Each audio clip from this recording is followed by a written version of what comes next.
क्या आपने कभी सोचा है कि भगवान को जानने का सही तरीका क्या है? रोज मंदिरों में जाकर पूजा करना या फिर उस अनंत सत्य को भीतर महसूस करना? संत रामकृष्ण परमहंस ने जीवन भर यही सवाल पूछा और खुद को भगवान के साक्षात दर्शन में डुबो लिया। आज हम जानेंगे उनके जीवन के 5 अनमोल उपदेश जो आपकी जीवन यात्रा को एक नई दिशा दे सकते हैं। पहला उपदेश, ईश्वर की तलाश भीतर है, बाहर नहीं। रामकृष्ण परमहंस ने कहा, ईश्वर मंदिर में नहीं, हर आत्मा में है। उन्होंने एक बार खुद कहा, अगर तुम मुझे तलाशने मंदिर जाओगे तो मैं तुम्हें वहीं मिलूंगा जहां तुम अपना दिल लगा लोगे। संत रामकृष्ण परमहंस का विश्वास था कि ईश्वर को भीतर अनुभव करना ही सबसे सच्चा रास्ता है, और यही कारण था कि वह बहुत कम समय तक बाहरी आडंबरों में विश्वास करते थे। अगर हम आज भी उन्हें समझ पाएं तो यही सीखने को मिलता है कि ईश्वर का साक्षात्कार आत्मा के भीतर छिपा होता है। दूसरा उपदेश, सभी धर्म एक ही रास्ते पर चलते हैं। रामकृष्ण परमहंस ने हमेशा एकता का संदेश दिया। उन्होंने कहा, सभी धर्मों की राह एक ही है, लेकिन वो अलग अलग नामों से बुलाई जाती हैं। सभी रास्ते हमें ईश्वर की ओर ही ले जाते हैं। रामकृष्ण जी ने खुद को विभिन्न धर्मों में डुबोकर भगवान के दर्शन किए थे। कभी हिंदू पूजा की तो कभी मुस्लिम सूफी संतों के साथ वक्त बिताया। उनका जीवन यही सिखाता है, धर्म के बाहरी रूप से ज्यादा महत्वपूर्ण है हमारे भीतर का प्रेम और श्रद्धा। तीसरा उपदेश, भक्ति, ज्ञान और योग का संपूर्ण संतुलन। रामकृष्ण परमहंस कहते थे, भक्ति, ज्ञान और योग तीनों का संतुलन बनाए रखना जरूरी है। वे मानते थे कि एक रास्ता दूसरे को नकारता नहीं है। हमारे भीतर भगवान को जानने की क्षमता है, लेकिन यह भक्ति के बिना अधूरी है।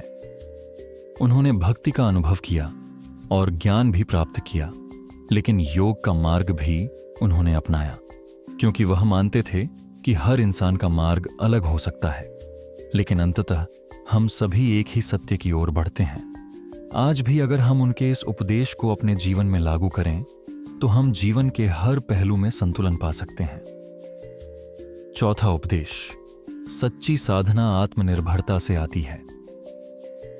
रामकृष्ण परमहंस हमेशा कहते थे, सच्ची साधना तब होती है जब आप खुद से जुड़ते हैं।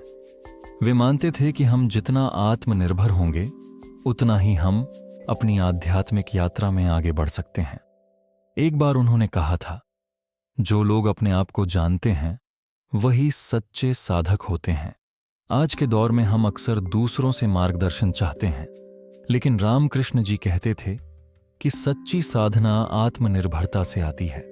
हमें भीतर से अपनी आवाज सुननी चाहिए और अपनी साधना में पूर्ण रूप से समर्पित रहना चाहिए।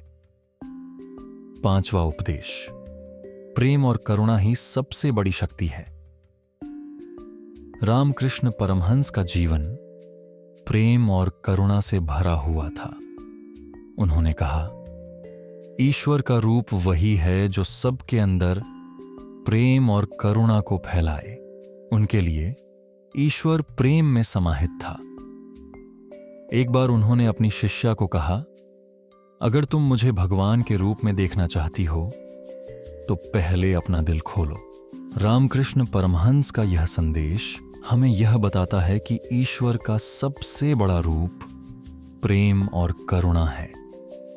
अगर हम अपनी जीवन में इन गुणों को शामिल करते हैं तो हम सच्चे भगवान के साक्षात्कार के योग्य बन सकते हैं।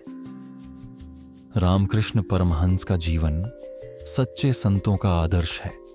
उनकी साधना सिर्फ ध्यान और पूजा तक सीमित नहीं थी, वह धर्म, प्रेम, करुणा और आत्मा की सच्ची यात्रा की मिसाल थे। उनके उपदेश यह सिखाते हैं कि ईश्वर को जानने का सबसे सही तरीका है स्वयं को जानना और जीवन में प्रेम और साधना से जुड़ना। अगर रामकृष्ण परमहंस की ये बातें आपके दिल को छू गईं, तो इस वीडियो को जरूर शेयर करें ताकि कोई और भी उनके इस गहरे सत्य से जागरूक हो सके। नीचे कमेंट करें, रामकृष्ण परमहंस के कौन से उपदेश ने आपको सबसे ज्यादा प्रभावित किया। और अगर आप भी अपने जीवन में प्रेम और साधना के रास्ते पर चलना चाहते हैं, तो इस वीडियो को लाइक और सब्सक्राइब करना न भूलें।